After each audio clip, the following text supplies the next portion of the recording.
In today's video, I want to show you how to do a couch stretch, also known as King Arthur in yoga world. For this one, we're going to situate yourself by the wall.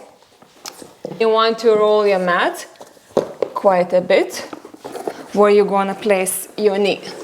Or you can use a cushion or folded blanket or even a soft yoga block. This yoga pose or a stretch, it's deep opening for your front thighs and your hip flexors. So if you never done this before, you may want to start a little bit more away from the wall. What you're going to do, you're going to place right shin against the wall.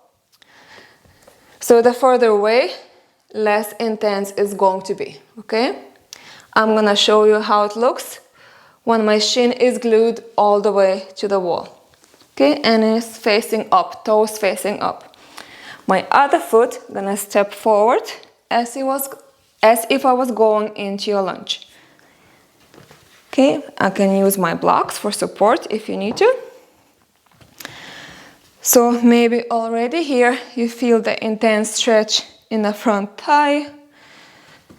You can stay here, take a few breaths, keeping the shoulders down, face relaxed.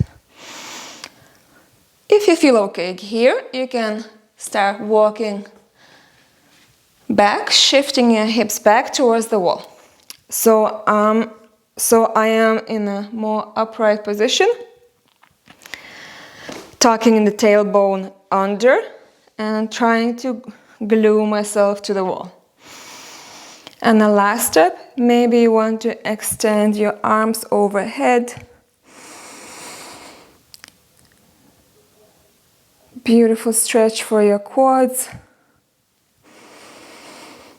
For people who sit a lot, maybe do a lot of driving. And make sure you're coming out nice and slowly. The most important thing in this pose and in this stretch, that your knee is always comfortable and protected. You never want to feel any pain. If you do, try to come out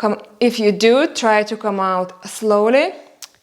If that doesn't help, you have to skip this pose altogether and try different openers for your hip flexors. Okay, hope that was helpful. Always do both sides.